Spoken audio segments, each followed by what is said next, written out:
100 বছৰীয়া বৰদিৰাক গোসাই গাঁওবাসীয়ে লাভ কৰিব পকীপথ। স্বাধীনতাৰ ৭৮ বছৰে বঞ্চিত হৈ আছিল গাঁওবাসী। বঞ্চিত কৰি ৰাখিছিল সকলো দলৰ চৰকাৰে। পকীপথ লাভ কৰাৰ পাছতে উৎফুল্লিত গাঁওবাসী। শতবৰ্ষ গৰকা অসম অৰুণাচল প্ৰদেশৰ সীমান্তৱৰ্তী তিনিচুকীয়া জিলাৰ বৰদিৰাক গোসাই গাঁওবাসীয়ে অৱশেষত লাভ কৰিলে পকীপথ। এসময়ত অস্ত্ৰৰ ঝনঝননিত হাৰ পোৱা এই গাঁওবাসীৰ বাবে গাঁৱলৈ যোৱা পথটো পকী হোৱাটো আছিল এটা সপোন।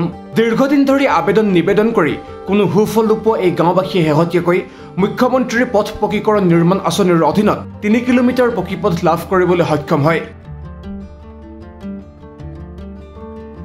প্ৰাক্তন মুখ্যমন্ত্ৰী তৰুণ গগৈ, প্ৰাক্তন মন্ত্ৰী তথা বৰ্তমানৰ সাংসদ প্ৰদ্যুৎ বৰদলৈয়ে প্ৰতিনিধিত্ব কৰা মাৰ্ঘেৰিটা সমষ্টিটোৰ সমষ্টি পুনৰ নিৰ্ধাৰণ হোৱাৰ আগলৈকে বিধায়ক আছিল ভাস্কৰ শৰ্মা। সমষ্টি পুনৰ নিৰ্ধাৰণ হোৱাৰ পাছত মাৰ্ঘেৰিটা সমষ্টিৰ পৰা দিগবৈ সমষ্টিত অন্তৰ্ভুক্ত হয়। পূৰ্বে মাৰ্ঘেৰিটা সমষ্টিটোত ইমান বাঘা বাঘা ৰাজনৈতিক নেতাই প্ৰতিনিধিত্ব কৰাৰ পাছতো গাঁওবাসীয়ে উন্নয়নৰ মুখ দেখা নাছিল। শেহতীয়াকৈ দিগবৈ সমষ্টিৰ বিধায়ক সুৰেন্দ্ৰ ফুকনে উদ্যোগ লৈ পথটো পকীকৰণ কৰিবলৈ আগভাগ লোৱাত বিধায়কগৰাকীক ধন্যবাদ জ্ঞাপন কৰিছে গাঁওবাসীয়ে।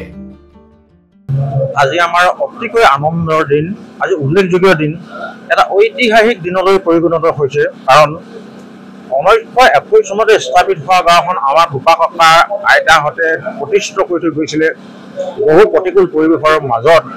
কিন্তু আজি 100 বছৰ অতিক্ৰম কৰাৰ পাছতো আমি এটা পকীকৰণ ৰাস্তাত অহা যোৱা কৰিব নোপোৱাৰ বাবে আমি বহু যন্ত্ৰণাত নগৰমুখীলৈ অহা যোৱা কৰিবলগীয়া হৈছিলে। তৎসত্বেও এতিয়া ভগৱন্তৰ কৃপা অনুগ্ৰহত আজি দিগবৈ বিধানসভাৰ সমষ্টিৰ মাননীয় সুৰেন্দ্ৰ ফুকনদেৱ তেখেতে সমষ্টি নিৰ্ধাৰণৰ যেতিয়া প্ৰক্ৰিয়া চলিলে, সেই প্ৰক্ৰিয়া অনুসৰি আমাৰ গাঁওখন তেখেতৰ সমষ্টিৰ ভিতৰত যেতিয়া অন্তৰ্ভুক্ত হৈ গ'ল, তেতিয়া তেখেতে আমাৰ গাঁওখন পৰ্যবেক্ষণ কৰিলে। পৰ্যবেক্ষণ কৰাৰ পাছত আটাইতকৈ দুখ লগা অৱস্থাত পতিত হৈ আছিলে আমাৰ গোসাই গাঁৱৰ ৰাস্তাটো। আৰু সেই ৰাস্তাটোৰ পকীকৰণৰ উদ্দেশ্য উপলব্ধি কৰি তেখেতে খুব তৎকালেই 1,84 লাখ টকা ৰাস্তাটো নিৰ্মাণৰ বাবে অনুদান আগবঢ়াই দিলে। আজি তাৰ শুভ উদ্বোধন কৰিছে। আমি আনন্দিত, আন্তৰিক ধন্যবাদ জ্ঞাপন কৰিছোঁ। আমাৰ এই কৈলাশপুৰ পঞ্চায়তটোৰ ভিতৰতে একমাত্ৰ বান বিধ্বস্ত গাঁওখন হ'ল আমাৰ গাঁওখন। এই বান বিধ্বস্ত গাঁওখন আজি 100 বছৰে আমি পকীকৰণৰ এটা ৰাস্তা নাপালোঁ। সেইকাৰণে আমি এই মুহূৰ্তত আমি ক'ব খোজোঁ যে এখন ধাৰাবাহিক সংগ্ৰামৰ সফল পৰিসমাপ্তিৰ আজি উন্নয়নৰ প্ৰথমটো খোজ আমি আৰম্ভ কৰিছোঁ। অনাগত দিনত আমি বিধায়ক মহোদয়ৰ ওচৰত আমি দায়বদ্ধ, তেখেতে আৰু উন্নয়ন কৰিব আমি আশা ৰাখিছোঁ। হুঞ্জান চাৰিআলিৰ 15 নং ৰাষ্ট্ৰীয় ঘাইপথৰ পৰা বৰদিৰাক গোসাই গাঁও হৈ দিৰাক পথাৰৰ 15 নং ৰাষ্ট্ৰীয় ঘাইপথ সংযোগী মুঠ 3 কিলোমিটাৰ এই পথছোৱা নিৰ্মাণৰ বাবে মুঠ 1,77,03,000 টকা অসম চৰকাৰে অনুমোদন দিছে। অসম চৰকাৰৰ মুখ্যমন্ত্ৰীৰ পথ পকীকৰণ নিৰ্মাণ আঁচনিৰ দ্বাৰা এই পথছোৱা আজি আধাৰশিলা স্থাপন কৰে বিধায়কগৰাকীয়ে।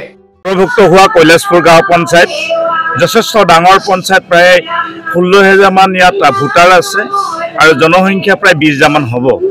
গতিকে আমি এতিয়া উপস্থিত আছোঁ গোসাইগাঁও পথত 9 নং ৱাৰ্ড, প্ৰায় 2700 ভোটাৰে গঠিত এই গোসাইগাঁও পথটি যথেষ্ট জৰাজীৰ্ণ। 100 বছৰ গৰকা এই পথটি আজি যেতিয়া সমষ্টি পুনৰ নিৰ্ধাৰণ হ'ল, এই অঞ্চলৰ যুৱক সংঘ, এই অঞ্চলৰ গোসাই দুটাই, এই অঞ্চলৰ ভালপোৱা ব্যক্তিসকলে মোক এটা আমন্ত্ৰণ জনাইছিল 4 মাহ পূৰ্বে। আৰু এতিয়ালৈকে মই প্ৰায় 5 বাৰমান ইয়ালৈ আহিছোঁ। আৰু তেতিয়াই কথা দিছিলোঁ যে এই পথটি অতি শীঘ্ৰে নিৰ্মাণ কৰা হ'ব।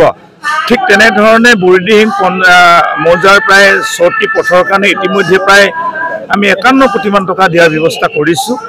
আৰু কৈলাশপুৰ গাঁও পঞ্চায়ত পূৰ্বে এটা নিৰ্মাণ হৈ আছে মোৰ ফাণ্ডৰ দ্বাৰা।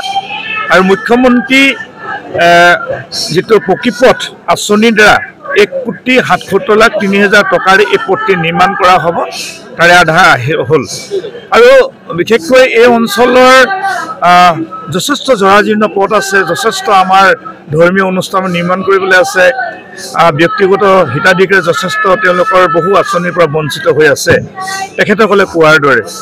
এই কথাখিনি মই মাননীয় মুখ্যমন্ত্ৰী ডক্টৰ হিমন্ত বিশ্ব শৰ্মা ডাঙৰীয়াক কৈছিলোঁ।